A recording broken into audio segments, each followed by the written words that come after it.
Ke tu na. Aban pai tau ding. Boy kay koy kapay hang kanuin ma nuam sabi ngo. Tí mà. Ô, thầy liền kanuin đi. ma hoy ben Yeah. Kanuin siya. Vai, sam đi kun ben ato.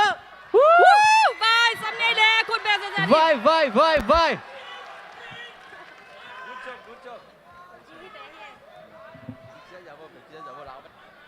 Hello.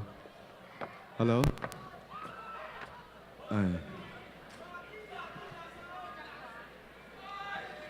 Nuôi mà nuôi mà thế. Lá bên lá thắc khát sering cái gì hiện á thì cái khá leo chín mà thế thì yên lá mà tiếng sắc bị vô chín hoàn.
Katung zongin tuidak gledang aka zong kanu na kanu in manuam bel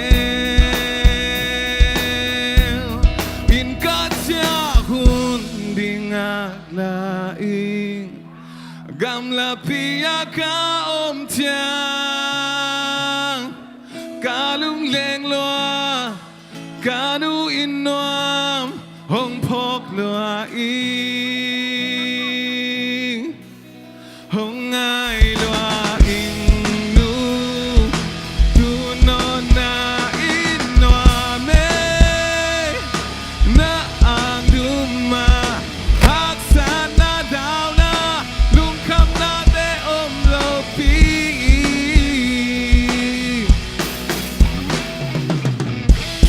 in katya hun lain